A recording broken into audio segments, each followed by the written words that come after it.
la prière. Tous les hommes viendront à toi.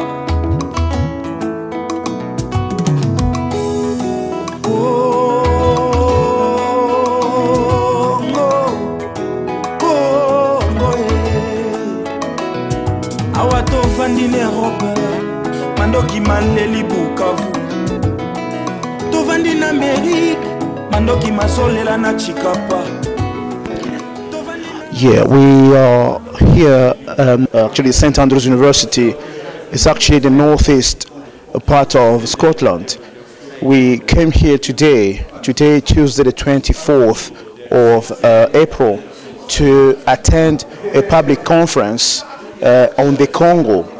As a coalition in Scotland, we were actually invited by this big university, one of the biggest universities in the world, to come and talk about the issues of the Congo. As you could see, I'm not alone. I'm actually accompanied by a lot of colleagues from the coalition. So tonight we're going to be amongst the panel here who are going to talk about the Congo.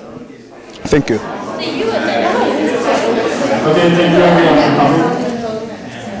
We're going to get started right now. My name is Bennett Commons. I am the director for the Coalition for a Conflict-Free St. Andrews, interconflicting societies around St. Andrews that have been raising awareness and acting on the illicit extraction and trade of conflict. We'd like to give a special welcome to the Scottish Congolese Coalition. We have sent some delegates tonight, two of which are our guests on our panel. Just to give an introduction, we will be discussing, our panel will be discussing back on the radar, bringing the Congo back into conversation. The Congo is by far one of the most serious events occurring in modern history today. At the start of what Madeleine Albright termed Africa's Great War in 1997, around 6 million people have died according to some estimates. And rape is used as a key weapon of war in the continuing conflict. And yet, the media does continue to ignore the situation that is happening in one of the biggest and most important countries in Central Africa. Just to introduce our panelists for tonight, we have Jean-Paul KASUSULA. Jean-Paul graduated from law school at the University of Kinshasa. He became a lawyer in 2000 at the Bar Association of Kinshasa. In 2006, he ran for parliament elections, but was unsuccessful. And in 2006, he also became a legal advisor to Congolese Parliament. And now he's about to graduate from the law school at the University of Glasgow. Next to him, you have Gregoire WATUPA. He got his degree in biomedical sciences at the International University of Kinshasa. He is a freelance journalist and a representative of APARECO. I'm not going to, I can't say it in French, it's a French acronym. And next to him, we have Professor Mario Aguilar. He's the director for the Center of Religion and Politics at St. Mary's College. He got his PhD at the school at St. Thomas Studies. He has researched Africa for the past 25 years as a fellow of the Research Psychology Institute and a board director of the International African Institute and assessor to British Government African Commission. And lastly, we have Dr. Mattia Fumanti. He got his PhD at the University of Manchester, where his dissertation was on youth and elite in northern Namibia. He taught at Manchester University and Sussex University, got his postdoctoral teaching at Keele University, where he did research with African migrants on citizenship, ethnicity, and religion. And he also did field work in Ghana. Each of our panelists will be covering a different topic tonight surrounding the conflict in the Democratic Republic of the Congo, ranging from multinational corporations to politics to religion, and to start off the historical context of what's happening. Dr. Fumanti, it's all yours. Right,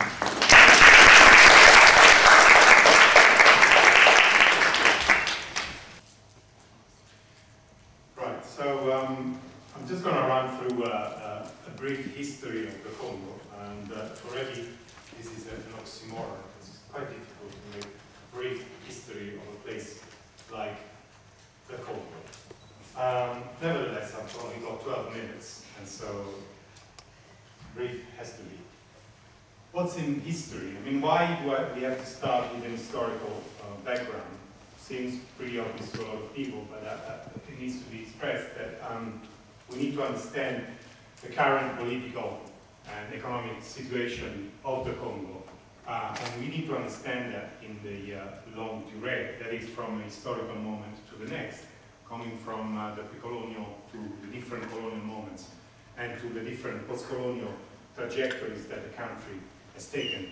Because history leaves sediments on people's lives, leaves traces, and those traces are reflected very much in what's happening currently in the country.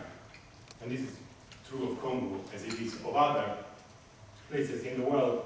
But with Africa, when you hear any news coming from the media, the mainstream media, somehow all this stuff is erased completely, and you only have the picture of somebody, a dying child or the child soldier, and you don't have the long context that tells why you have a certain situation happening.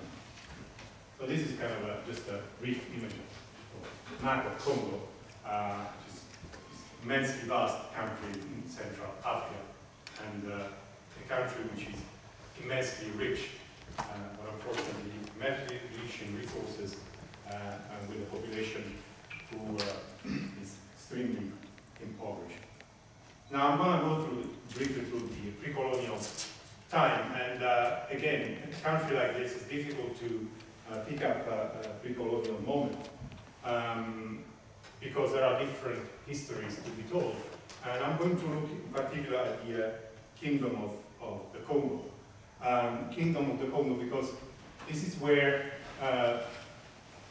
importantly the contact with the Europeans happened in the late 15th century, and that's where important events happened in the later history of the country. And so the Congo, the Kingdom of the Congo, was a vast territory south of the River Congo, which had a capital called Congo, which at some point had a population of 100,000. This is again part of the history of Africa, of pre-colonial kingdoms, which is erased from much of the continent. And this capital was later renamed Salvador when the Portuguese arrived and had contact in this area in 1491. It was a very important kingdom because it helped and managed the resources that were traded off with the Portuguese and other Europeans who were coming on the coast of Congo. On this stretch, also comprising now what is Angola, whose kingdom was now straddling what are now these two different countries. And they were trading in slaves and ivory in exchange of gun and other ammunition and European products, but very much in other parts of West Africa. Slaves that were sent to the island of Sao Tome in Principe and also into Brazil. But the kingdom was instrumental also in controlling the penetration of the Europeans into the hinterlands.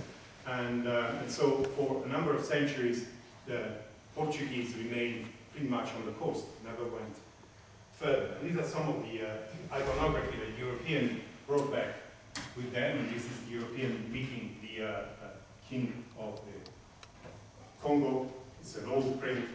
And this is one of Mercator maps of what the European imagined the Congo to be like. But of course, they never ventured any further the coast. So all this was through what they heard and what they misinterpreted, what they misunderstood, very much part of the colonial encounter in Congo and many other parts of the world where the European settled in and had pretty scarce information. This trade went on for a while until there was quite an important historical moment, the Battle of Villa in 1665, and Congolese were defeated by the Portuguese, but they never really kind of took control of the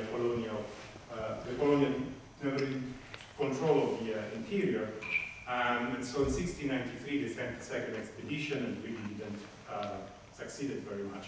However, this first defeat created a situation of instability, and there was a long civil war between the Kingdom of Congo and other kingdoms towards the interior who had seen the situation of the Congo. Now, what happened later on was, again, very much part of the history of Africa. In the 19th century, there was a great interest on exploring this part of the continent. And because Europeans had not been in the interior, they wanted to know and to discover places that they had not been to. It had been difficult until then, first because of the presence of these powerful kingdoms, but also because of the forest, and also swamps and river, and the presence of malaria and other diseases which brought the European exploration. What happened was that in 1876, King Leopold was the King of Belgium, Leopold II, had an interest in this land, and he founded the so-called International African Association to finance, with the backing of European governments, the exploration of the region by Europeans and Americans explorers. And most famously, Stanley, who took, when he explored in 1877, took the River Congo and went along the river into the interior, and Brazza, who was a French explorer, who took one of the branches of the Congo and went up north in what is today Gabon and so on. And as the European went in, as it happened in anywhere else where the Europeans arrived, they met with the chiefs or the kings or the authorities they encountered, and they presented them with some legal document about, claiming a piece of land and having people sign on something that they didn't understand because they didn't speak the language that was written on the text. And so they claimed this piece of land as theirs. And Stanley had a very important role in this, because he claimed on behalf of Leopold a lot of territories in the Congo. So here starts the occupation of this area. Now there is a very interesting book you might want to read on the explorations of the Europeans, and it's called Out of Our Minds by Johannes Fabian.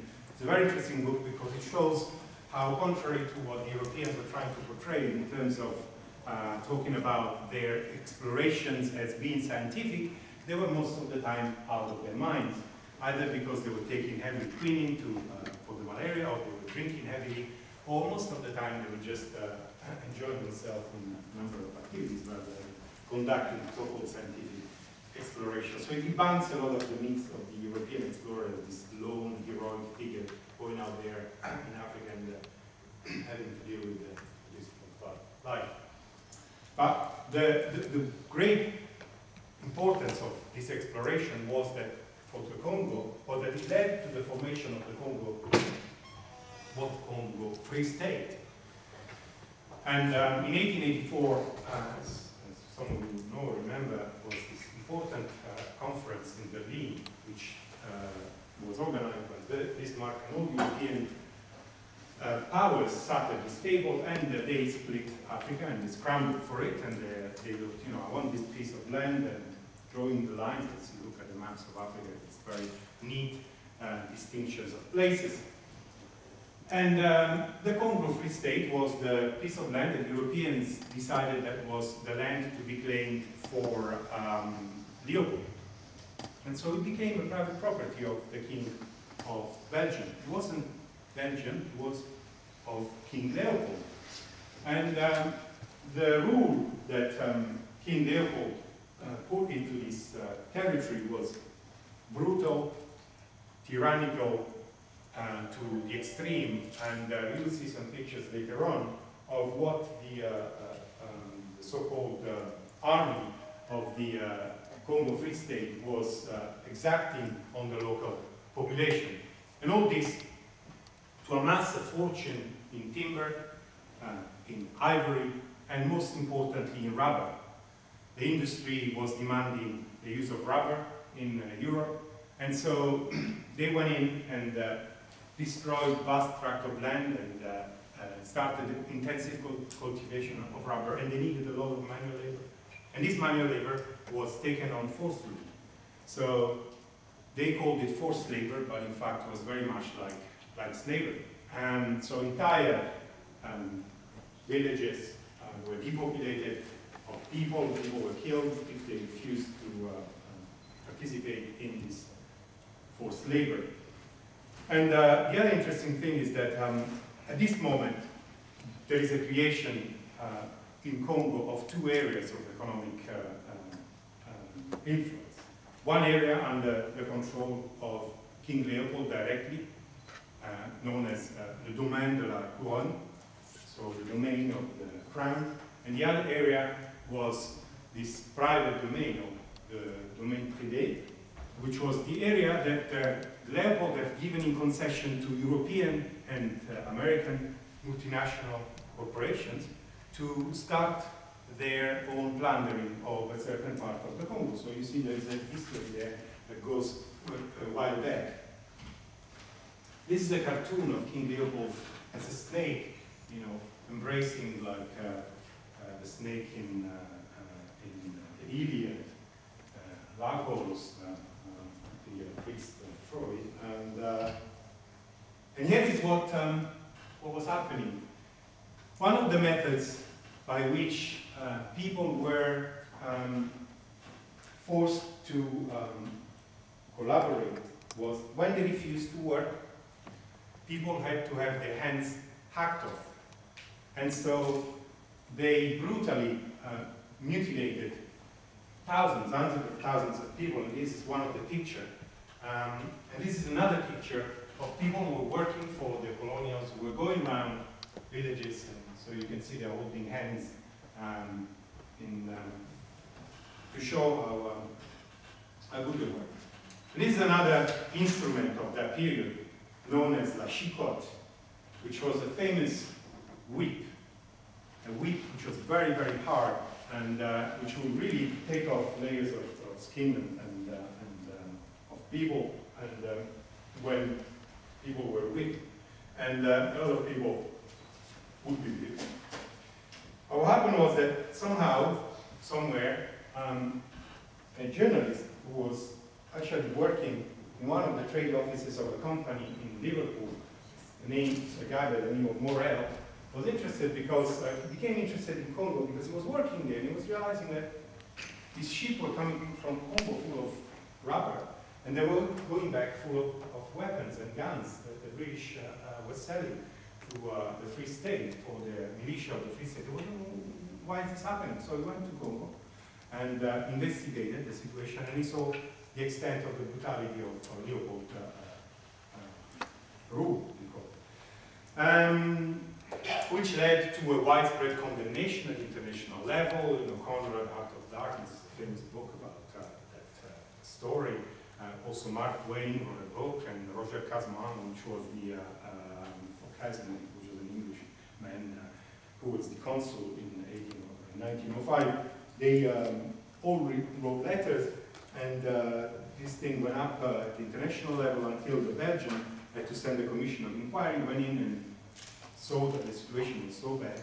They took the kingdom took the Free State away from King Leopold, and they brought it under the control of the Belgian government.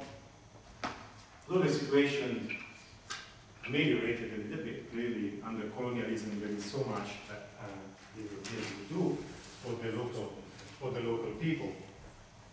An interesting book on the King Leopold's rule is King Leopold's Ghost by Hochschild, and that's really full of interesting stories. It's a cruel and creeping read. So for about 55 years, the Belgian ruled in Congo, extracting minerals, again, following very much on what we've done before. And the educated elite, Congolese elite, started to organize themselves and demanded independence. An independence which came under the leadership of Patrice Lumumba, and other people, but Patrice Lumumba was really the most important figure in this movement. And they won the election. The election was proclaimed in May 1960. They won the election. Patrice Lumumba was nominated Prime Minister of Congo. And in 1960, Congo was declared independent. And here is Patrice Lumumba in one picture just before his assassination. Because what happened was that soon after the independence, the region of Katanga in the south and the South Kasai, were two regions, they started demanding for secession. The reason why they were demanding for secession was that they were backed very much by Western powers with extreme interest, economic interest in the region. In Katanga, Katanga is famous for its copper, and the town of what is called now Lubumbashi, at the time Elizabeth built, was the end of a railway line that was crossing from Congo into what was then northern Rhodesia and Zambia, and onto Maputo was at the end of this railway where copper was brought on. And so they wanted this area to be under the influence of somebody else rather than of a country, of a government which had left-leaning interests. And Lumumba was a socialist, and he was toying with the ideas of transforming Congo into a socialist state and opening up to the Eastern Bloc during the Cold War. He was deposed soon in 1960, in September 1960, and Mobutu, which then became the ruler of Congo for 30 years, more than 30 years, took power with the coup d'etat. And this coup d'etat was backed by the Americans, the CIA, and the Belgian government. And there's a clip here, and it was kidnapped and murdered. And there's a clip here about CIA. A political organization. Did you encounter with an allergy at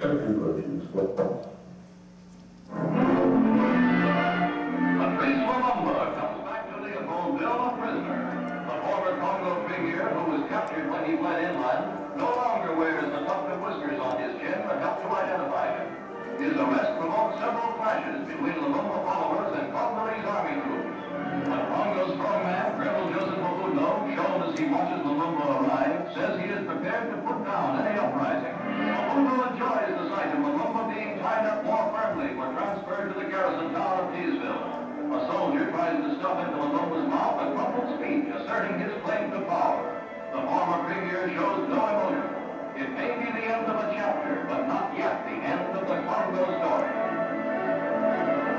In training down at Camp Perry at the farm, a CIA officer, middle grade officer at that time, was telling us about his career. And one of the things he threw out to illustrate the adventures you get into was finding yourself in Lubumbashi in the Katanga with Lumumba's body in the trunk of your car, driving around town trying to figure out what to do with it.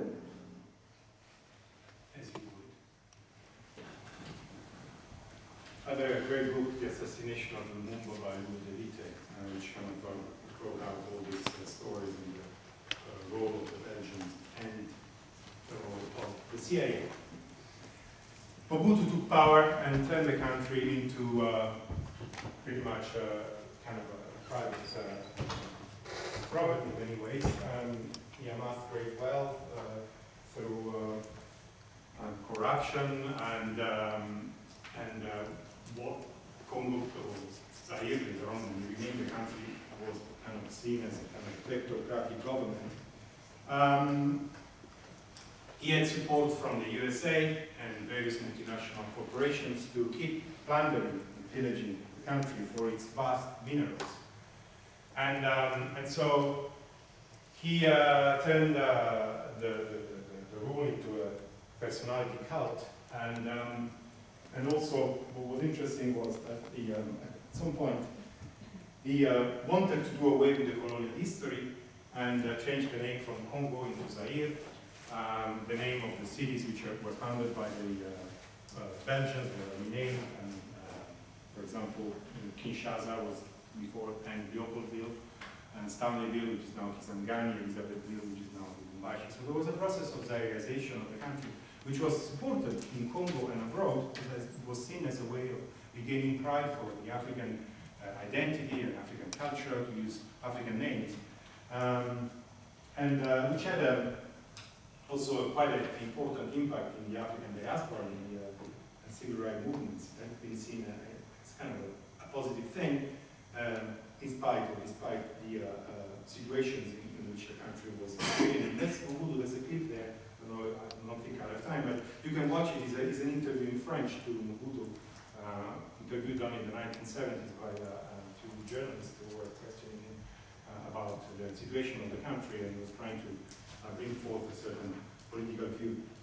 There's another book by an anthropologist, Michael Schattler, The Dialectics of Oppression in Zaire. This is a book that was published in 1991, so we looked at Zaire, and now Zaire is no more, and Mobutu is no more, but as a anthropological, perhaps now historical text, is very interesting to read. So in the 1970s and 80s, Mobutu really was there, but he was ruling by proxy. The USA were very much interested in his policies, and he was seen as a buffer for blocking the arrival of communism or socialism. There was a war in Angola for Angolan independence, and another part of Southern Africa. So the fear was that a new liberation movement would take over and overthrow Mobutu and bring socialism in the Congo. So pretty much he was interested. There was an interest that Congo remained pro-Western.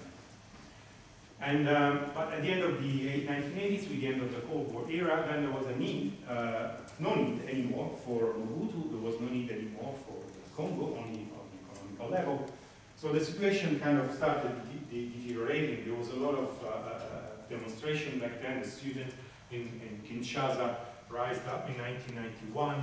The army arose against Mobutu. So there was a problem. And Mobutu tried several times to bring a situation and to give prebends out and make people happy and kind of keep power by giving a little bit of concessions here and there to these various demands that were going on in the country.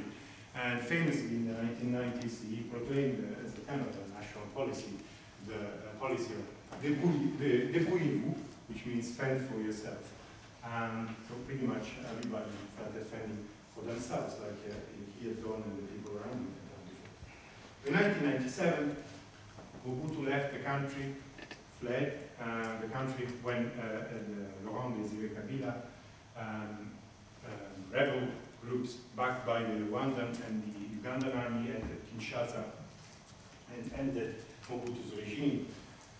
There's a picture of Laurent Désiré, the late Kabila. Kabila took power in 1997, and soon, a few months after the help that he had received from the Rwanda and the Ugandan army, the Rwandan and the Ugandan army had gone into Congo for a specific reason, because after the 1994 genocide, the Hutu in Interahamwe, who were responsible for the Rwandan genocide, had fled into the Congo, and they had seek protection under the Zairean army and the Mobutu regime. And so they went in Rwanda and Uganda, invaded the country, partly to chase this Hutu Interahamwe, but also to extend their influence in the region beyond their own borders. So Kabila told them, well, now Mobutu is gone, you can go. They didn't. They moved towards the east, and they settled in the Rwanda and the Uganda, settled in the eastern part of the Congo, in Goma, and started supporting different factions, different rebel groups against the government of Kabila.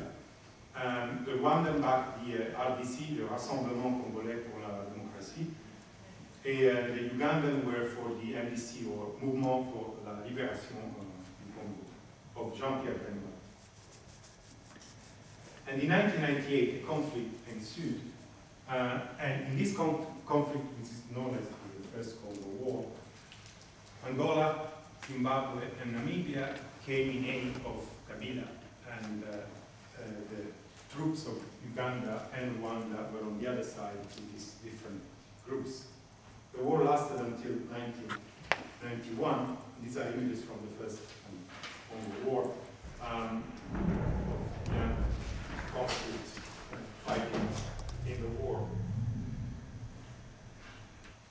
briefly, the last bit, 2001, Laurent Désiré Kabila was assassinated by his bodyguard, and his son, Joseph Kabila, took power. We brokered the peace with the rebel forces with the help of the UN, which sent a large number of troops in the Congo. Troops which have been since then responsible for a lot of violations of human rights themselves. Rapes, stealing, corruption, abuse of violence. These troops have not been really what they should be there for. And 2002, a new conflict started in the eastern part, in the northeastern region of the Congo.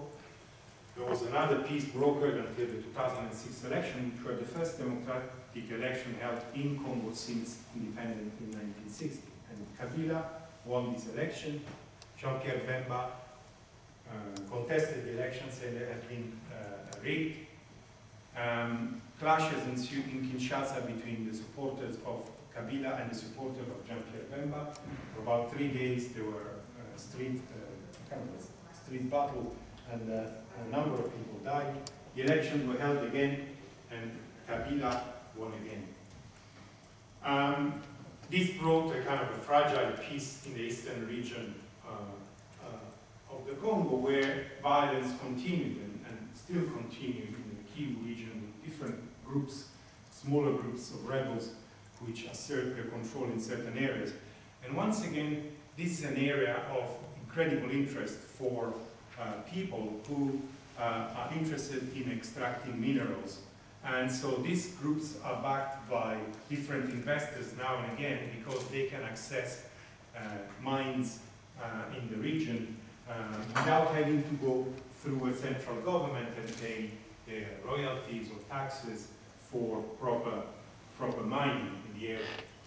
This conflict has been a very bloody conflict, which left millions of people dead. They estimate it was 5.5, 6 million, 900,000, we don't know, but a great number of people died.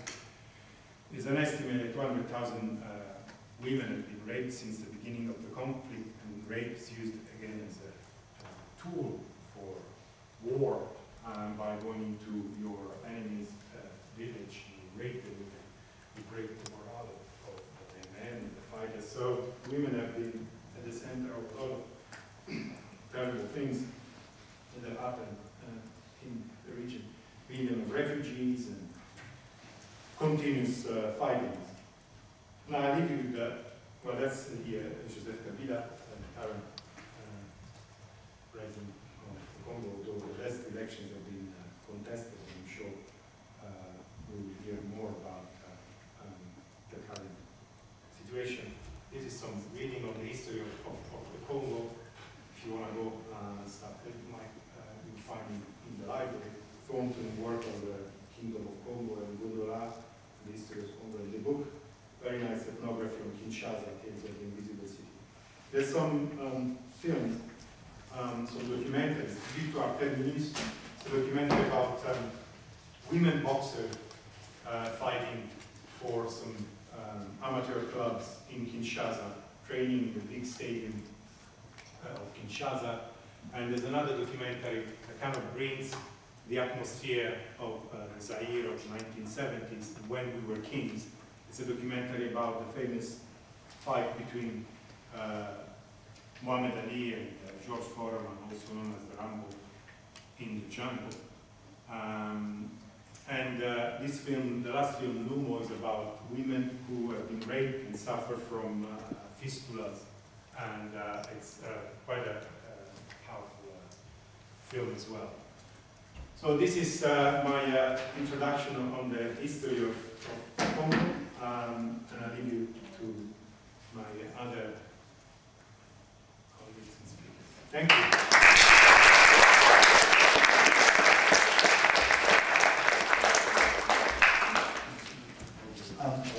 Just so you know, towards the end we'll have some time for questions.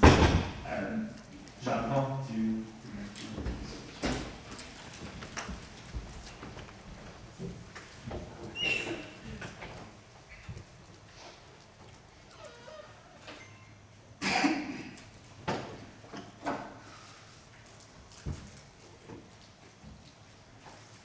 First of all, I'd like to thank Bennett and you guys for being here, because we've always feel lonely in our struggle for justice and democracy in our country.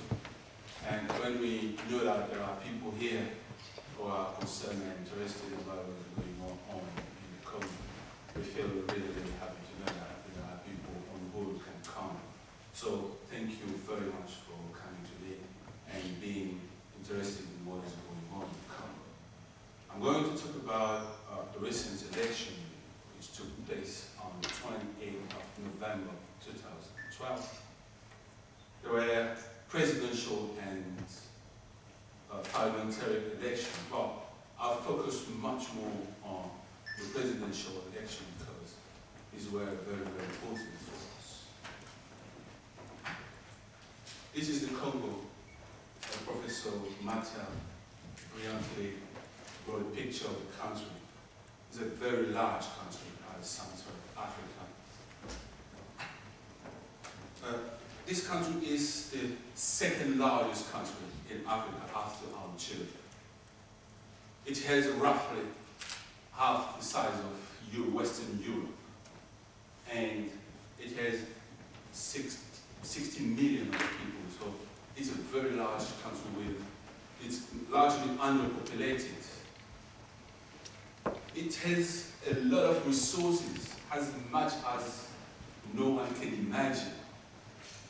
Congo has gold, diamond, cotton, iron, every single thing we can imagine.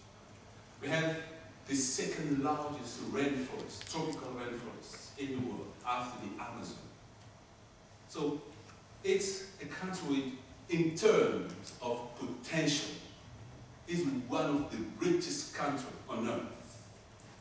You can imagine how wealthy this country is in terms of potential. We have rivers. It's like a paradise. Nothing has been done there before. You find the two virgin rainforests with animals. No one has killed them. No building built. No road. Nothing. It's really amazing when you visit. But unfortunately, the people who live there are the poorest on earth. I'm going to tell you why in a few minutes. This is the Congo, and this is the picture of the wealth of the country. And you'll notice that in the east part of the Congo is where you find 70% of the world's cotton, what the manufacturer needs to manufacture laptops, cell phones, and computers. So the conflict in the Congo is located in the east part of the country. There are, as far as I'm aware, only two countries, in Australia and Congo, who has the cotton. So this factory has been set on fire because the manufacturer needs to get the minerals for free. So when the country is set on fire, the native population move away so they can mine, they can illegally plunder this country. All this factory has riches, and you can see, you can find diamond, gold, cotton, copper, cobalt, tin, manganese, and every single thing. We have 30% of the planet diamond. And we have vast deposits of cobalt, copper, and bauxite. It's incredible how rich this country is. So we are deeply sad to see how poor our people can be with all these minerals. That's why we are here to raise awareness, to make you know that there is a genocide which is taking place right now in the Congo. People are dying because there are corporate greed. They need to take this mineral for free to the expense of people's lives. They look nice, they look smart, they are killing people. More than 8 million people have died in the last past 15 years. It's much more than the First and the Second World War put together. What is happening now in Syria is nothing compared to what is happening in Congo. people are dying, population are displaced, women are raped. So it's like hell on earth what is going on in the Congo. On the 28th of November, there were elections, presidential elections. There were 11 contenders, but the major contender were the incumbent president, Mr. Joseph Kabila, and the historical leader of opposition, Mr. Tshisekedi, who has fought for 30 years for the majors of democracy in this country. We have to choose between two men. But I'll tell you why this man could not succeed, because he has been in power for 11 years now. So this is his legacy. By going to the polls, the Congolese have a lot of huge expectations to end 11 years of insecurity. As I told you, 8 million people have died in the last 15 years. We wanted to end poverty. The country is around 187 out of 187 in the 2011 Human Development Index. Much less than Somalia. How can you imagine and explain it? A country which has no ruling government is run before us. We are the last country on earth in terms of the Human Development Index. We wanted to end mismanagement. We ran 186 out of 182 in 2011 corruption index. So we are among the most corrupt countries on earth. There are we want also to end human rights abuses, mostly against women. And the east part of the country now is called the world capital of rape. It's incredible what's going on. All these figures are documented, so you can find it online. There are 48 women raped every hour. No one on earth this is happening. But this is happening in Congo. And what is surprising is that the mainstream media don't say nothing about it. Wow.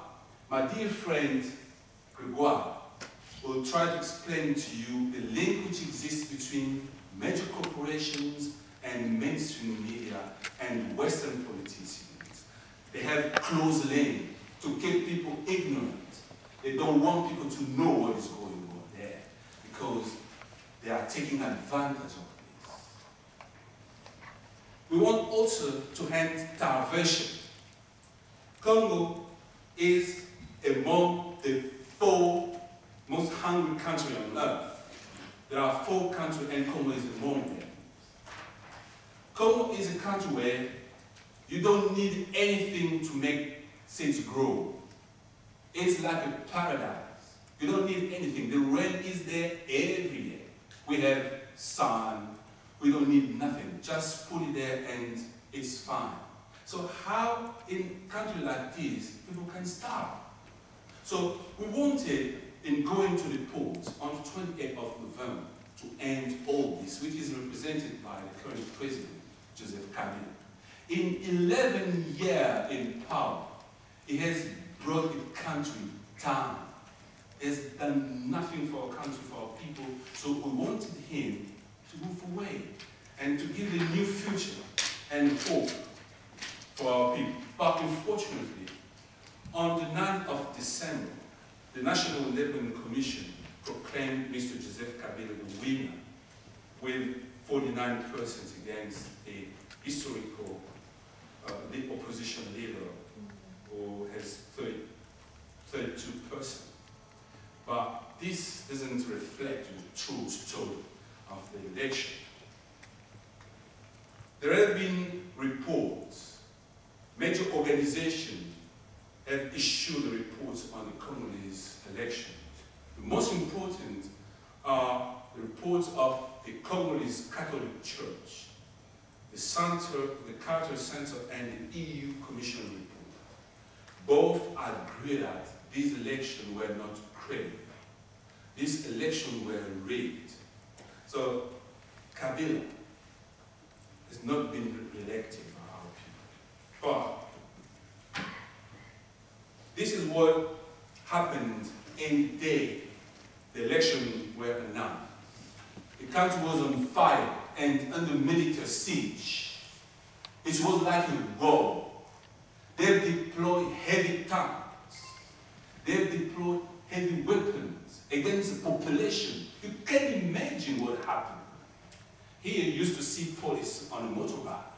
There we faced tanks with heavy weapons against the population without any arms. So this is the picture of what happened in the country the day election. The country was on fire. No one in the house. All the Congolese were in the house, fearing to be killed. And here you can be killed. There will be no investigation. No one will be arrested. No one will be prosecuted. You are living in hell. So how the election were rigged? There was a pre-ticket ballot. 850,000 ballots were ignored. So it was such a mess. These were not elections. Look, this is the National Commission Electoral Committee who ran the election. Look the way the ballot paper were treated. So how can you rely in this kind of elections?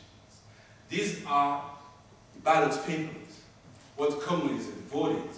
Look the way this has been treated. So how can one believe that National Commission election reflected the true will of our people? No one has believed it. And the Catholic Church went even further by stating clearly that Kabila has not been elected. And they organized on the 26th of February a mass rally to reclaim the truth of the poll. Election, what happened? Now our country is being ruled by a dictatorship regime who is prevailing against our people's will. For us as Congolese, election doesn't mean anything for us because the country is now hacked by a mafia who is running the country. There is a widespread plundering of the country, which is happening right now. Every multinational, and my dear friend Gregoire will tell you a bit about it, every multinational is taking part of the mineral. BP is taking oil, and X is taking gold, and they want this president to be there because he's making things easier for them. You don't need to pay tax. What you need is just to give him money and put it in his own pocket, and that's fine. And our people are not benefiting from anything. The country is under military siege. The truly elected president is under house arrest. He can get out, he can say nothing, we can't hold mass rally in our country, we can't say nothing. And what is surprising is the Western governments are backing this man. When the election were rigged in Ivory Coast, the international community went on war against Gbagbo. They claimed that it was for the sake of democracy, and people were killed to put Alassane Ouattara on power, and for the sake of democracy. But what is happening now in the Congo is much worse than what happened in Ivory Coast. So there is double standard. In Ivory, we do one thing, and in the Congo, everyone is silent because they are happy to see the country being plundered because these people are taking money and they are funding the political campaign. So there are close links between multinational corporations, Western politician leaders, and mainstream media. So there is no reasonable future for our people. I'll end my presentation just to show you what happened. Look.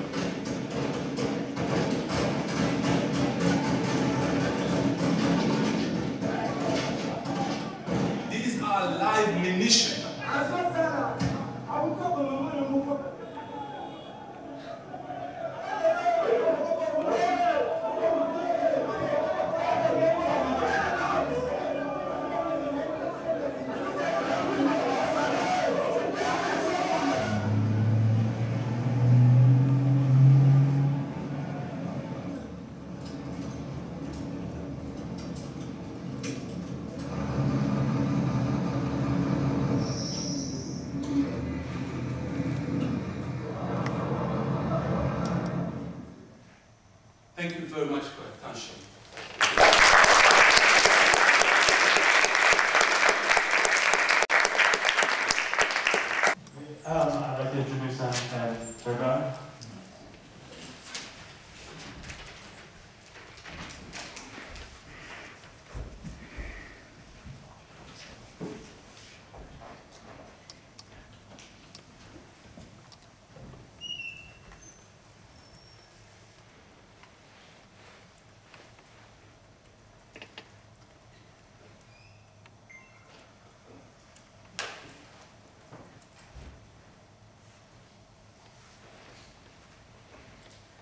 Good evening, everyone. Thank you very much for coming, and thank you to Ben. As my colleague told you, we are very, very, very happy to see you tonight, because when we sat in Glasgow and we thought about the Congo, we didn't know, and we had no idea at all that we might one day meet such a wonderful audience here at St. Andrews University, interested to know what's going on in the Congo. So what I try to do tonight is not in very details, because the time, I'll just try to talk about the involvement of the multinational companies and some foreign corporations, the way they are involved in the Congo. I think Professor Mata tried to give a bit of background history on how these multinational companies had strong ties with the King Leopold II and the Belgium, and how they invaded the country at that time just to take control of the resources of the Congo.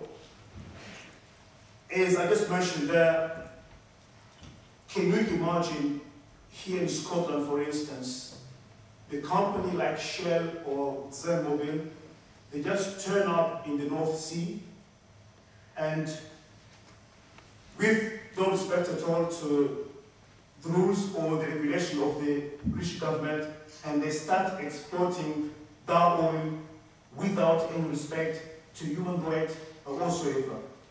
But that is happening in the Congo now. These multinational companies are only involved in plundering, looting, and financing the wars that are going on in the eastern part of the Congo.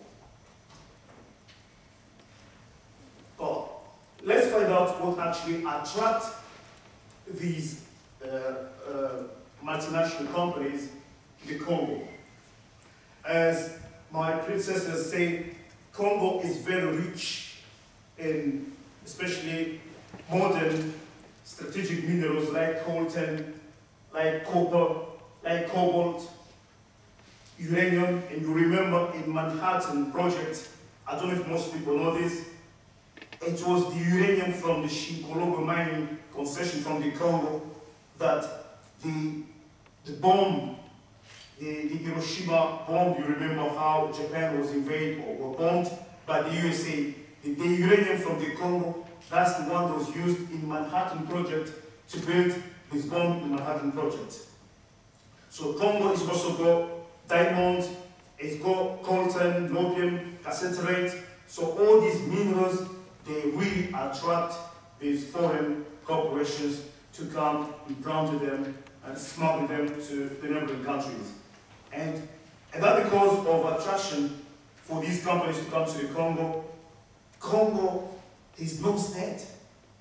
There is no government in the Congo. There's probably, I could say, a group of oligarchs who are just came together to do all these secret dealings, all these foreign multinational companies to plunder the country. With regard to the involvement of these companies in the Congo, there has been quite a lot of reports, especially the UN expert panel reports that gave reports on how these multinational companies are involved, especially in the western part of the Congo, in the eastern part of the Congo and the southeast of the Congo. You can also, if you want to do a bit of research, there is a report from a member of parliament called Lutundula Parliament Report. It also names all these mining companies, you can see every mining, Barrick Gold, most of these Canadians, Americans, and sometimes Western European companies.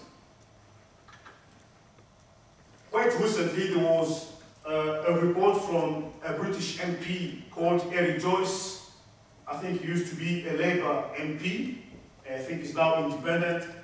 He gave a report on the fundings about the 5.5 billion of US dollars that have just disappeared in the dealings between the current government, the Kabila government, and some shell companies that you can find them in the British Virgin Islands.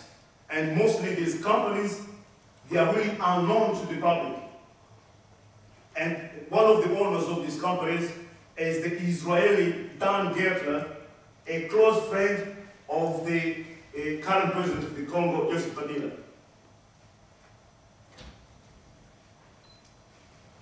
As I mentioned earlier on, the main purpose of these multinational companies is not to work closely with the government to build the infrastructure, but their role is actually to provide sometimes arms or weapons to the rebel groups, sometimes to government forces, provision of logistics to the group in the conflict, and they are even involved in child labor and child abuses.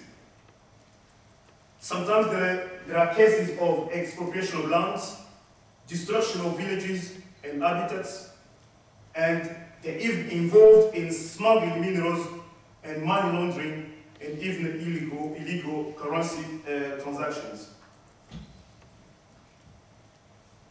With regard to child labor and land expropriation, I'll give you just two instances here.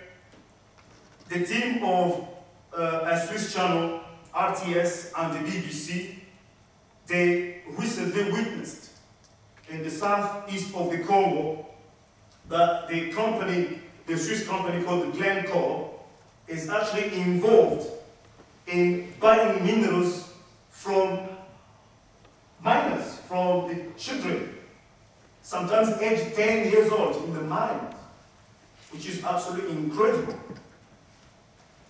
And another case is a Canadian firm called Embargo was involved quite recently in a case filed by one of the Congolese pastors because they just took away his land, his enriched land. They took it from him quite illegally, but the guy could do nothing because these companies have got strong ties with the central government of the incumbent president.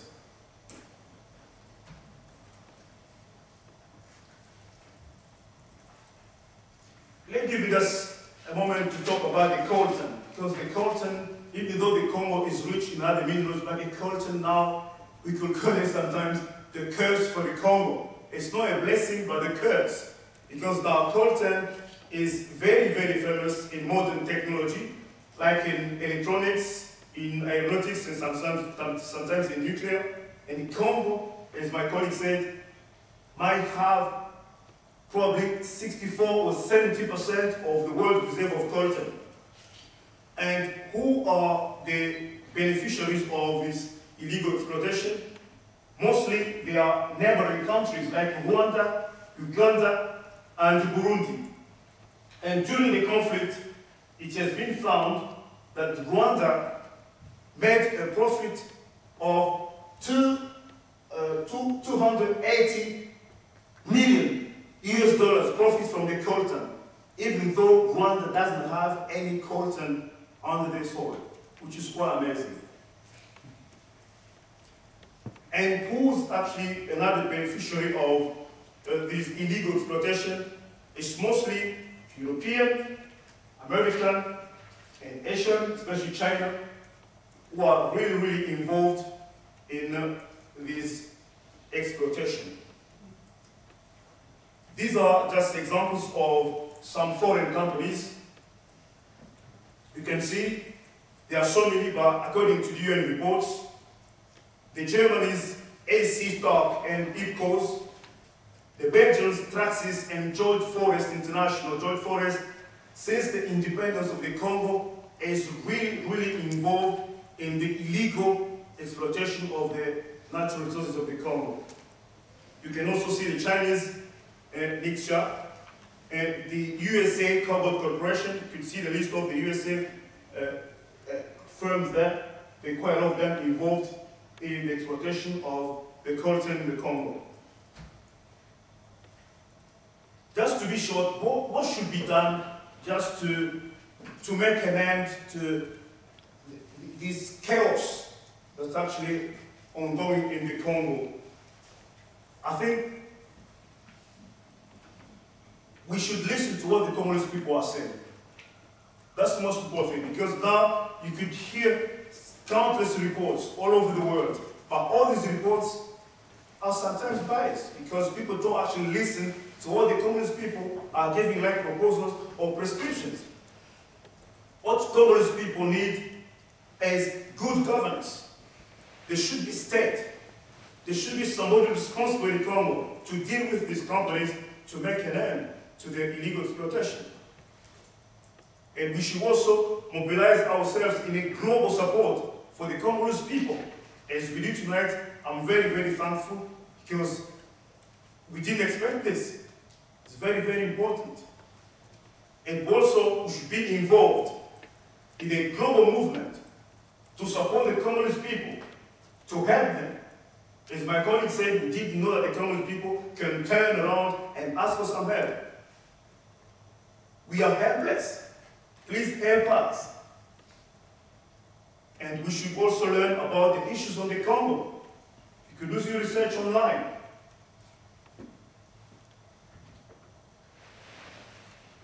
I would like to apologize. I've got some pictures here. They are quite heart-touching. I would like you to just to show a few pictures that actually occurred during the past elections in the Congo. There are pictures of innocent civilians, unarmed populations, killed by live bullets used by Kabila's regime. You could see that's just an opposition member, unarmed. He was just assassinated on the 26th of December last year. This is incredible.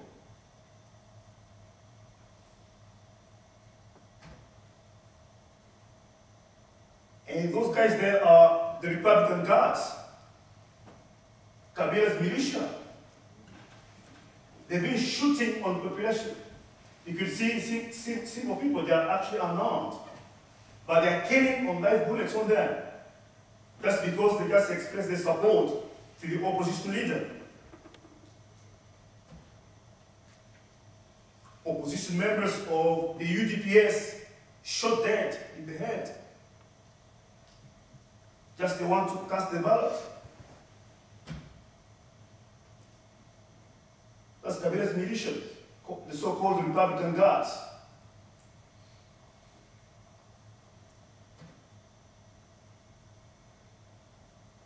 Some of the awful pictures.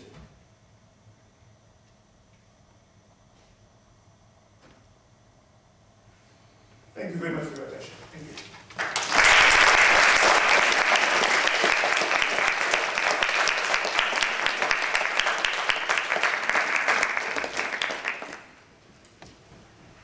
And last but not least, Professor Gregoire. Thank you.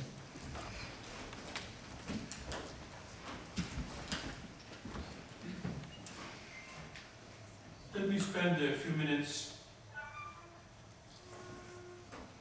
from the grandiose title my presentation had, but simply upgrading the information and talking about the complementarity of the United Kingdom and the Congolese refugees, the asylum seekers here in the United Kingdom. My research on the Congo has been, on the one hand, of course, the political and human rights situations in the country and the history of the Catholic Church since colonial times. But I have become shall we say, involuntarily involved in a phenomenon that complements what you saw there, complements what it was said before of the history of the Congo, and it is we have a certain amount of Congolese who are refugees and asylum seekers in the United Kingdom. And so what I want to do in this 10 minutes is talk a bit about that and a bit about the situation in the Congo, March, April 2012. I spent most of my weeks, at least a couple of hours on them, being summoned by British courts on the case of Congolese asylum seekers. I'm familiar with APARECO. I have great friends in England, Innocent Mpendi and son. And the difficulty of putting the message across the Congo or the DRC has been, as Gregoire said, the difficulty that nobody believes what is happening. For example, the latest report on the Congo, called grandiose, but I think Catherine would be happy with that, is called the Ramos Report of December 2011. Traces 17 asylum seekers from the Congo who were sent from the T side. They were sent back, forcefully removed in planes by the British government. All the data that the UK border agency has, and they seem to not to listen, suggests that if you were to send Congolese back to the DRC, they will be happily along reunited with their country and their customs. And this is a lie. So the Ramos report follows from 2007, 17 Congolese who were forcefully removed and sent back to the Congo, and what happened to them. The majority of them were arrested at the airport in the first place. Then they were asked to sign a very bogus document in that they will not vote, they will not go into political activities, and precisely they will not do what Gregoire has done, which is to say that the Congo kills and that the government is not a legal government. Then their families were harassed. The children that were reunited with their families were harassed again. And there is a whole sense in the report compiled by December, after conducting interviews within the Congo and their relatives who were living in England, that there is something very funny happening here. I agree that the Ivory Coast has a problem and we all jump. That Uganda has a problem even when President Museveni is still there since 1986, and we all say Uganda does well. And of course, my great old friend, President Kagame, seems to be the hero. Rwanda applied to be a member of the Commonwealth, and while they were not given a status in the Commonwealth, they were in a sense welcome among our great round of nations in the Commonwealth. I remember when President Kagame was given an honorary doctorate in Glasgow University, some of you could have been there, it was 2007. He gave a lecture and he was given an honorary doctorate. The whole intelligentsia of the University of Glasgow appeared. He was given the honorary doctorate and he gave an open lecture on how Rwanda had done so well. First of all, he said there were three things that Rwanda did in the area. They returned the stability of the region. Second, they showed how democracy was run. And third, and this was a very important comment, we created uproar in the audience. He said, we cooperate on the war on terror. So he was asked, what do you do with the war on terror in Central Africa? And he said, well, we conduct additional flights.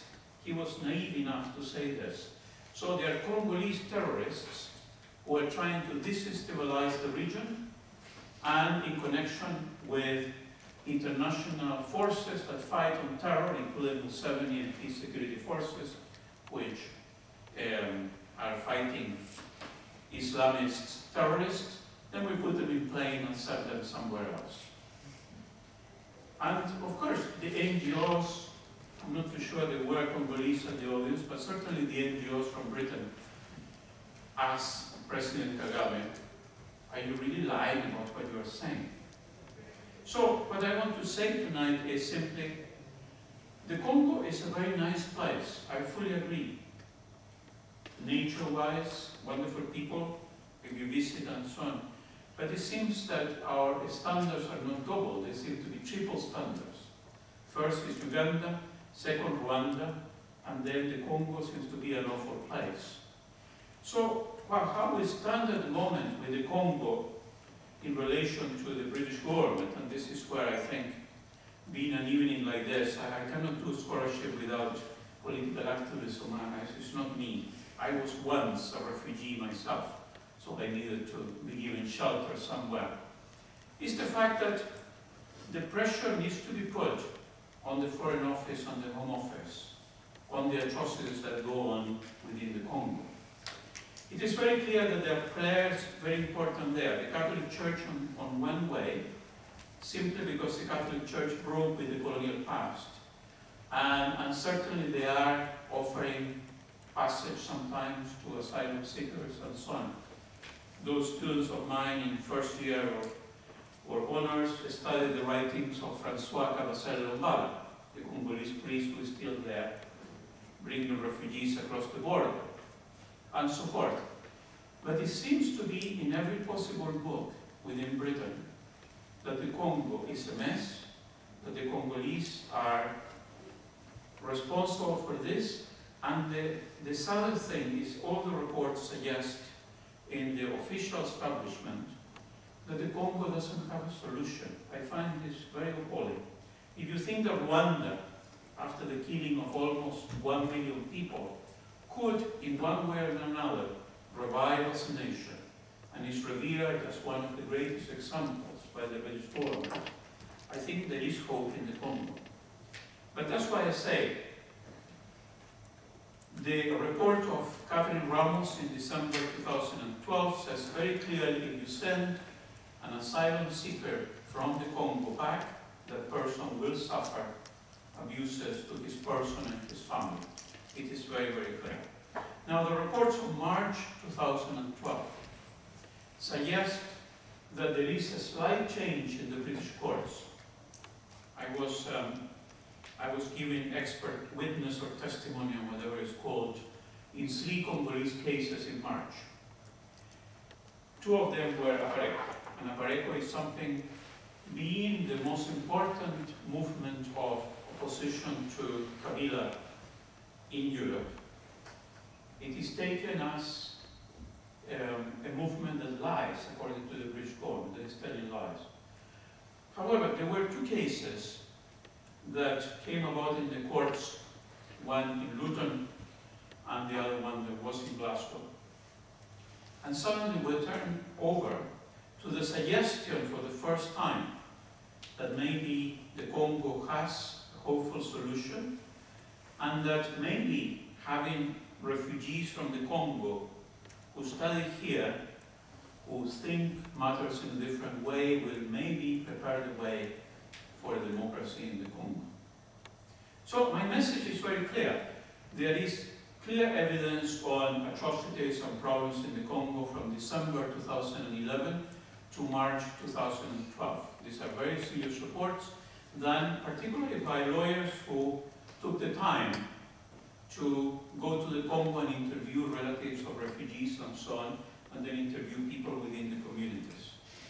It is clear to me that the Congo has a solution. Maybe the solution will not come from electing a new president. I'm not too sure. We need a new president in the Congo, certainly. But there are issues that need to be solved. One is, those of you who are in IR and political science will follow my thought, the region of Katanga wants a federal government and wants to depart from the DRC. The solution of the incumbent president has been that we need to crush them. They have their own movements, the Bundu de Congo, For a long time, in a sense, the old Kingdom of Congo wanted secession from the DRC. It would be a mistake if we were to say, either from the government or from the opposition, to say, we cannot discuss Katanga. If Scotland can discuss a referendum on independence, I think Katanga needs to be discussed. Now, North and South Kivu, I show this to you. North and South Kivu are areas where, in a way, violence has happened for a long time.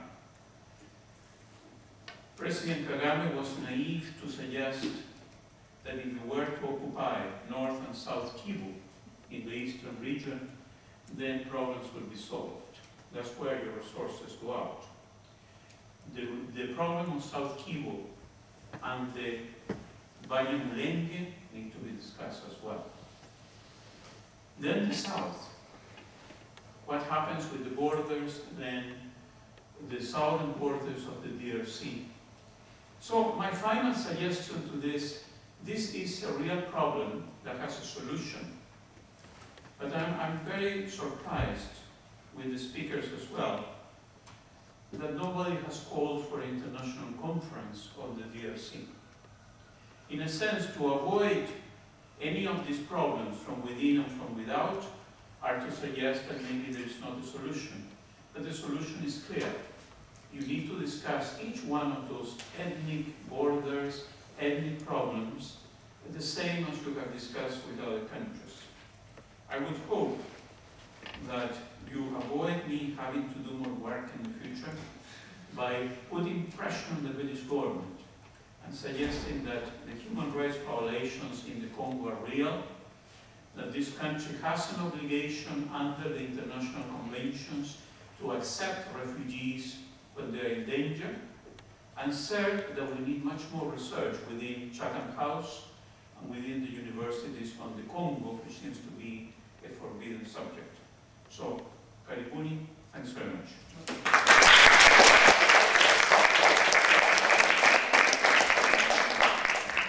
I was really interested in what you guys had to say about Kibala and the British government, because I was at a protest not long after the elections outside Downing Street in London. And I spoke to a lot of the protesters there told me, as far as they were concerned, it's not just, obviously it's not just the warlords responsible for conflict in the Congo or Kibala, but also they thought that Western governments as well as Western corporations were responsible for the conflict. They also, a lot of people told me they believed that it was people like David Cameron and Barack Obama who were responsible for Kibala being re-elected because it was in their interests. So firstly, wondering what you thought about that, and second, wondering what you thought should be done about Kibala regarding if he was overthrown, would there be more conflict? Yeah, the thing is, I think you remember that one of the David Cameron member has resigned because there is some journalist who caught him on tape asking how to get through to the Prime Minister. Is the way it works. Those who are plundering the country are actually funding the Western leaders. So they have close links. They say, we are plundering the country. You are at the UN Security Council. Whenever the Congo issue comes up, you are there to put a button and to stop anyone talking about it. So they have close links. They have individual financial interest in plundering the country. So how can you explain that? In the case of the Ivory Coast, they wage war in the name of democracy. So why in the case of the Congo, nothing has happened? There is a double standard. So there are truly close links between Western governments and those multinational companies, because it's much easier for them to make billions in dealing with a rogue government than a truly elected government. I think the point I miss to make is this. These people don't need to kill people to make money. There are a lot of resources and we can share it fairly. They don't need to do it at people's life expenses. It's the mistake they're making. They don't need to kill people. We can share it. Congo is underpopulated. So whoever is willing to come to Congo to do something or to become citizen or to make any business is more than welcome. They don't need to kill people. It's the mistake they are making. We strongly believe that there are close ties between Western governments and these multinationals. I would also add a point. There was, on the day of the election, most of the witnesses, because all the post-polling stations, at the end of the day, we had to count the ballots the same day and to publish them at the polling stations. So everybody in the Congo had the election result on the same day. Even the second day, Kabila's close friends and other politicians in the Kabila's government, they were all convinced that they lost the elections. So one of the witnesses, he actually says, 3 days after election, even though Kabila and his allies, they were convinced they lost the election, there was a message that came abroad from the Belgian government asking the Electoral Commission not to publish the result as they were. So they had to be inverted. So why can you do this in democracy where people chose somebody, but you have to ask the people to give the false result? That's why the Congolese people believe, as my colleague said, that there is a very, very strong influence, external influence on the Congo. We do agree that if people want to come to the Congo to do business, they can just come and sit and talk. But there is no need to put into power people who are killing innocent civilians, raping innocent women, and sometimes the children. That's our point. Yeah, Jimmy? Well, this summer there's a UN conference on potential international arms trade treaty. And one of the big things that a lot of Western powers have been uncomfortable with is the language of human rights within what they are seeing as a trade treaty. Do you think it's about time that sort of human rights language became part and parcel of multinational trade agreements? And if you do agree, I think everyone does agree in this room, but if you do agree, how do you think that's best achieved? Is that best achieved through the supply-demand chain, like movements such as the coalition, or do you believe the UN really has a role and Western governments themselves have a role to step in and enforce this kind of thing? I'll give my view. I think that you and I, as a citizen, we have the power to make change. We have to know what is important. Is people's lives or giving these multinational weapon companies the opportunity to make billions? What's matter? I think we must promote human lives, and we all must know that there is no need to kill people for some to become rich. This is the point I strongly made. There is no need to kill people to make money. So the mistake these people are making is to believe that for them to become rich, to become billionaires, they need to set the country on fire, to kill people. This is a mistake. The UN for us, the UN is not doing anything. Congo hosts one of the most important UN missions. They have been there for more than 10 years, and they are involved in rape of underage girls, and this is documented. It's just unbelievable. That's why we were really, really pleased to know that you guys are here interested in what is going on in Congo. We believe that as the Occupy Wall Streets are doing, we believe that there is a worldwide movement of citizens who believe that there is possibility as a citizen to make change. That's why we are here, and we believe that you and I guys, we can make it. Just to show the role of the UN in the Congo, I would probably send you to do a bit of research on UN reports on the involvement of the multinational companies in the Congo. You'll see in one of the reports that after listing all these companies, all these corporations, they pressure the governments, they lobby them to have the names removed on the reports, which means if we people, we don't stand and exert our power as people, I think these multinational companies, they will just take the UN under the arms and the UN can't do anything. In the Congo, there is more than 20,000 human personnel as MONUSCO to protect civilians. But could you imagine that the clip you just saw here, the UN soldiers were there at the international airport of the Congo. They saw how the Republican guards were killing unarmed civilians with live bullets. So what came out of that? Just reports, empty reports, and what follows after that? Nothing at all. That's why some people in the Congo think that there is a kind of international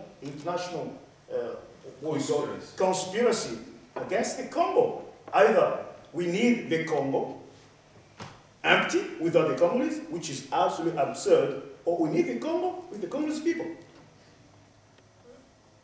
I think on the issue of the arms trade, and following on the comments about the strong relationship between Western governments and the multinational corporation, the armed companies are the most powerful lobby in the world.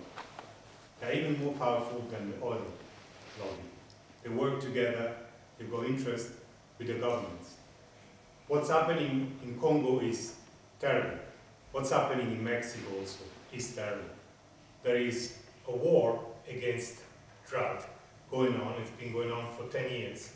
And this war is fueled on the one hand by the demands of drugs from the North Americans, but it's fueled thanks to the guns that are sold in the United States legally, that cross the border and are used by the narcos to fight against the Mexican government, which is also armed by the United States.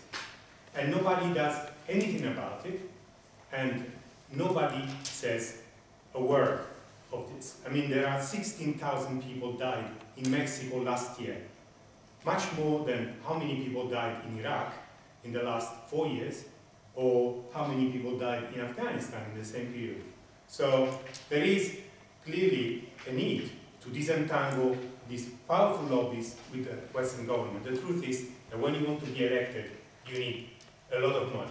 And the money comes through somebody who would give you money to be elected. So it's unfortunately a vicious circle of which people, innocent people, are paying the price for corporate greed and political chicanery in the West.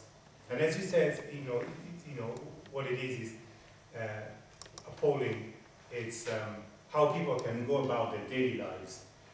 These people who make these deals in their respectable lives, in their respectable homes, being respectable citizens, while they decide the destinies of people on the other side of the world who every day have to live this misery. I think that is the truth. We'll do one more question, one last one. Yeah, go ahead. Professor Aguilar mentioned that he thought there was a solution to the problems. Could you expand on what you believe the solution is for peace in Congo in the next foreseeable future?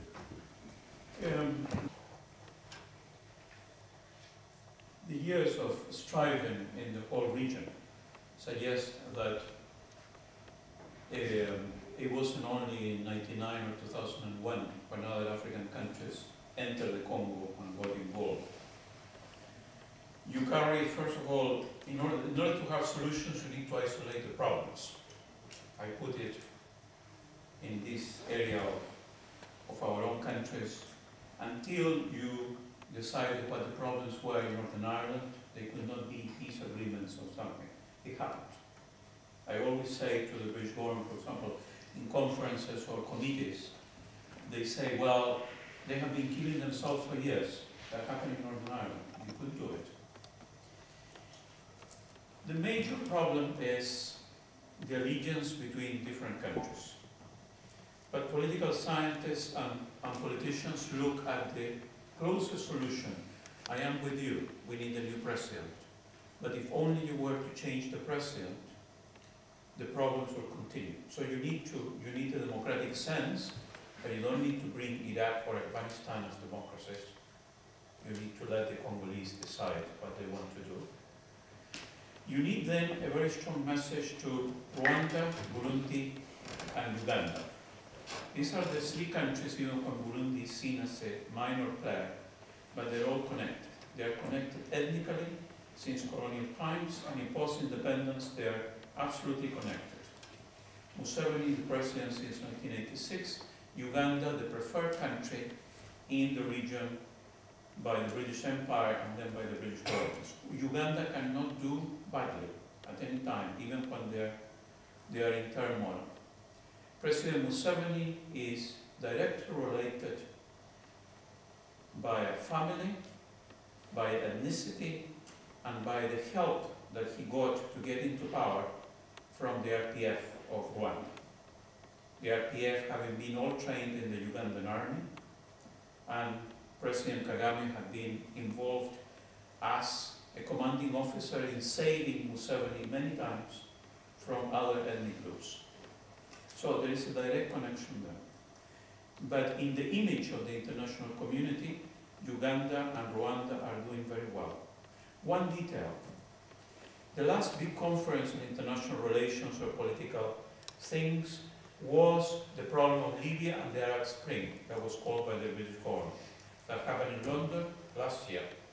And within that, all governments of the world were invited to send representatives. Yes, the two presidents who were sitting in first row beside Hillary Clinton and others, Museveni and Kagame.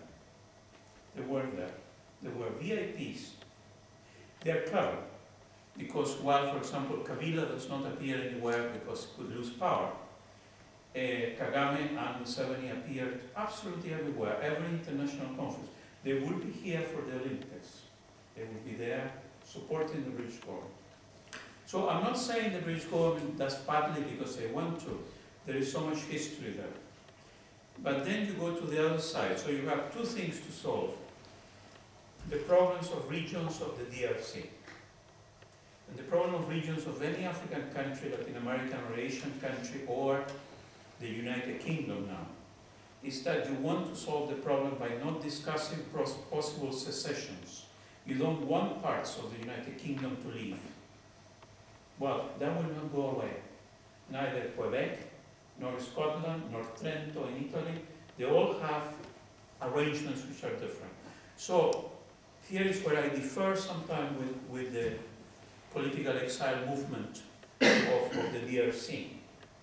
If you are going to attain democracy and you are going to have a big international conference, the problems from colonial times, there were problems that we created, but certainly the problems of Katanga, Kivu, and so on, they need to be listened to. Maybe they will decide, well, we will remain within the DRC, but all those problems are not going to they're not going to be given away simply because democracy returns and because the region is stable. This is where I differ with IR.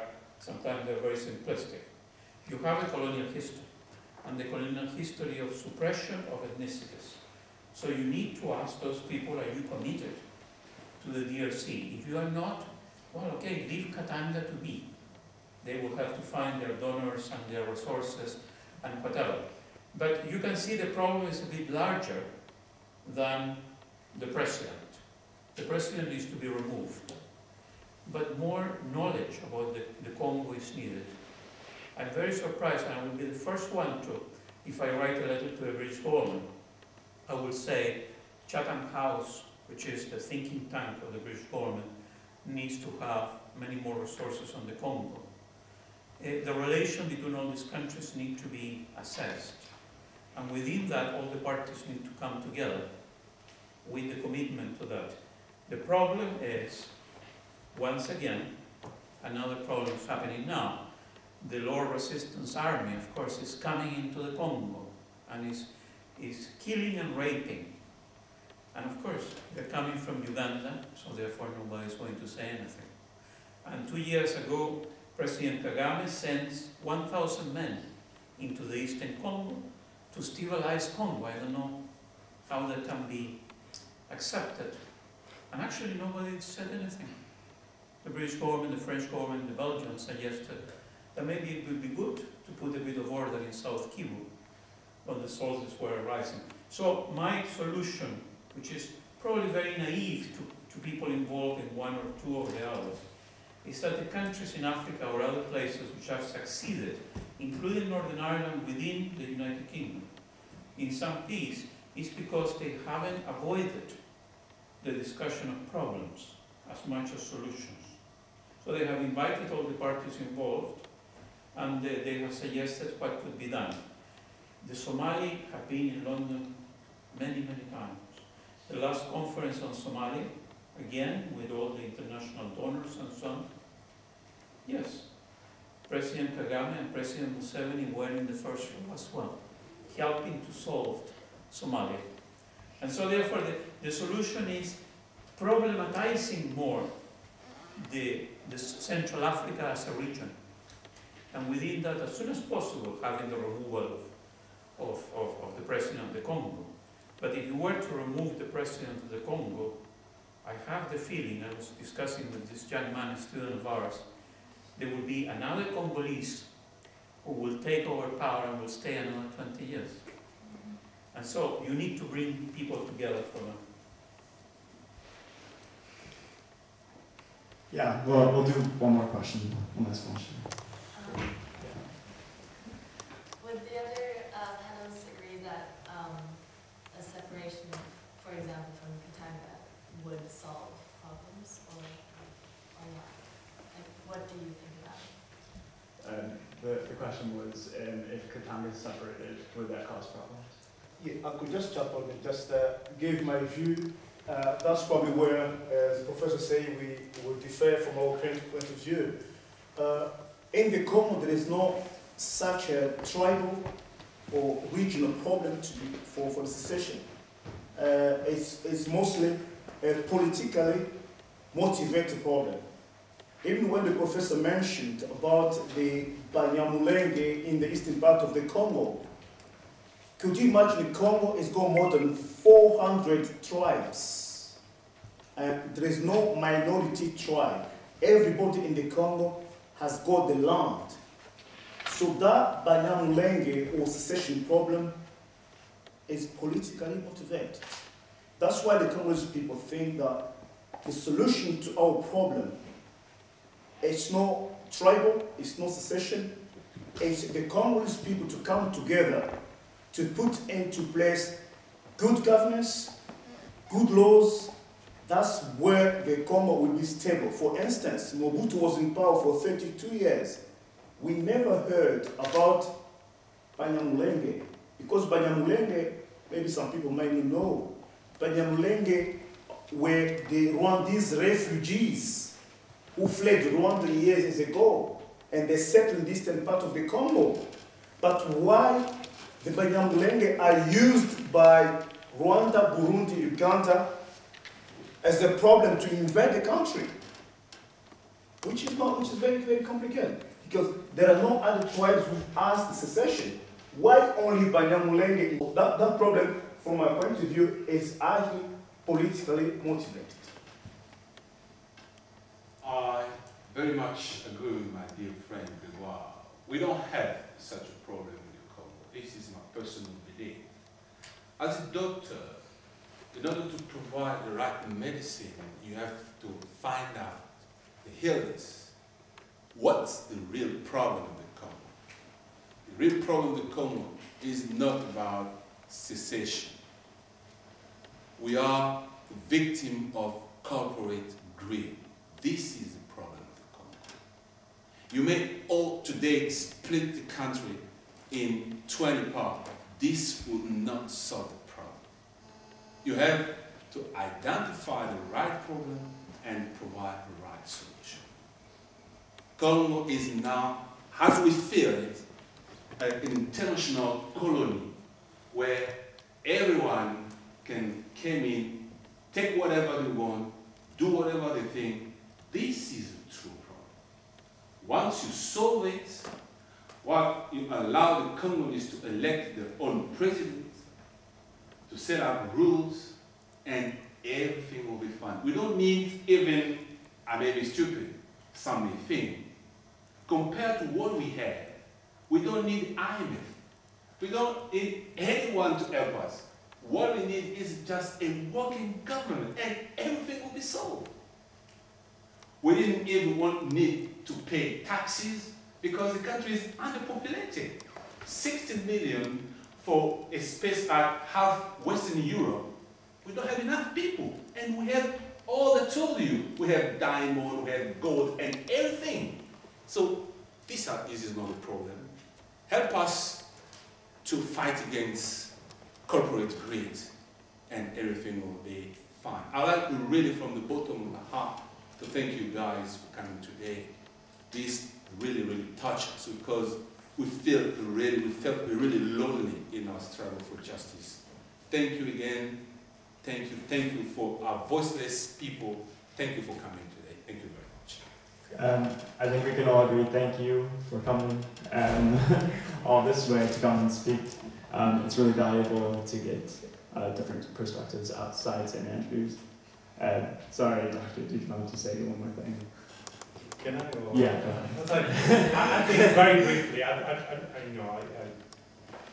no in-depth knowledge of the Congo to give my opinion about whether secession is good or not or whatever. I mean, I go by what I know about the history of the Mobutu period and his ability in taking care of the various demands coming from the provinces, which he played out in symbolical terms very effectively. But the problem here is also another problem. Corporate greed is central. Another problem is the representation of Congo and of the continent as a whole. Because there are lives which are worth a little bit more than others. And somehow African lives and Congolese lives in the eyes of the West aren't as worthy of interest as those who are of a different skin tone. And the images of Africa, the basic images of Africa remains of a helpless continent, which, when need be, has to be helped somehow by the interventions of do-good people. And the latest example is this CONI 2012 program, whatever you want to call it. The guy lost his mind afterwards, and I've been speaking to my Ghanaian friends who claim that he's being jujued, and that's why he lost his mind. But that's a joke. The truth of the matter is that there is a pervasive and racist representation of the continent. And until that one is also addressed, then the problem of the Congo, the problem of other countries in Africa cannot be solved. Because I think this is also central to an understanding of the continent as a whole. Africa is not a country. Okay, and on that note, one last question. Can I make just a remark? Yeah, sure. Just a brief remark to this problem of multinational corporations who caused this problem, or who financed the oppressor to sell as a pimp, kind of like Congo as his prostitute. The way where this money comes from, who gives the money to these corporations? Isn't it us?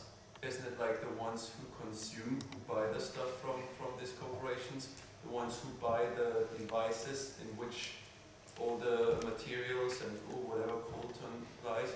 Isn't it us? Or are you not talking every time you talk to an audience to potential perpetrators, indirectly causing this problem? That's just but like in the end it's part of like everybody who, for example, buys every year or every second year new Apple device, whatever, he just like for convenience or comfortableness is one who buys, who gives this power to this multinational, finance these guys in order to whatever buy weapons to oppress the country. I strongly disagree with you because someone who is buying a cell phone, maybe it may be indirectly fueled, but I don't think there is a knowledge. What you are doing here, raise awareness, asking your university to require them to tell people whether there is any bloody minerals in what they're providing for the university. This is the right thing to do. I don't think that we should condemn everyone who has an Apple or an iPad. I don't think this is the way to go because they are just consumers. But there are those who are designing this politics, who are buying and fueling willingly the wars. Because they can change it, they can stop it. Because they can find the same coltan in Australia. But in Australia, it's much more expensive because there is a working government. So they are doing it on purpose to get it cheaper. So these are the true responsible for what is happening. I don't think that we should condemn anyone who holds a cell phone or a laptop. Now, if we can just give a round of applause for our panelists.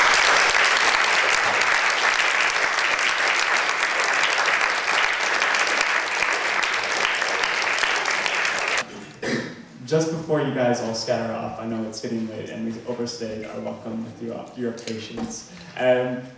But just to give you a brief oversight of the conflict-free campus initiative at St. Andrews. We are the first one in Britain, we're the first one in Europe, and we're asking our university to be more ethical about its investment, making sure that it prefers suppliers that have better ethical policies than others.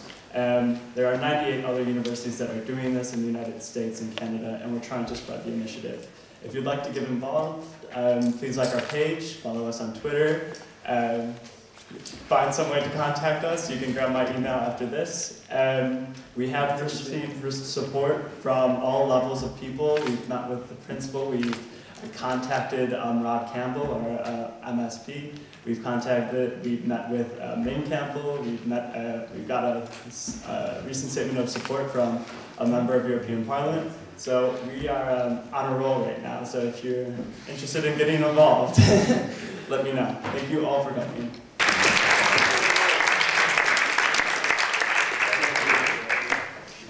Hello, Doctor. We here at St. Andrews. Could you introduce yourself, please? I'm Dr. Matteo Fumanti from Social Anthropology. Could you tell us why we're here tonight with this vibrant audience here? Well, I was invited by Bennett, who's this young gentleman here, who's part of this coalition for a free, conflict-free St. Andrews, which brings together about 16 student associations. And so today they wanted to talk about the problems in the Congo, and they invited yourself and your colleague, and also myself and Professor Aguilar to talk about the Congo. How do you see the future of the Congo? I am an Afro-optimist, and so I can only see that the future for the Congo would be of a Congo finally free and independent from European and foreign interest in the country, a Congo that can take its own destiny, its own hands. This is a true liberation of the Congo, and it will happen. Do you have any particular message, especially to the victims of all these conflicts? Well, it's difficult to address the terrible experiences that the victims are going through. I can only say to the people of Congo and other people in the world who suffer greatly from injustices that justice will be done and their sacrifice will not be useless.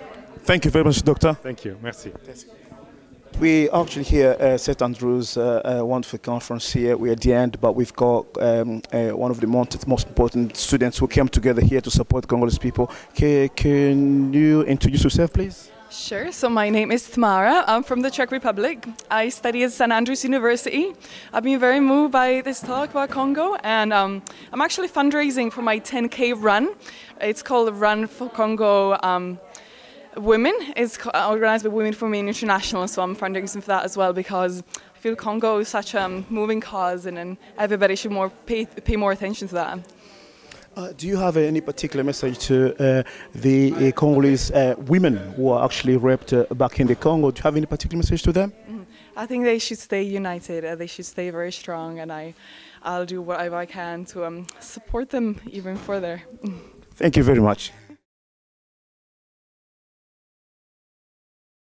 Toi qui écoutes la prière, tous les hommes viendront à toi.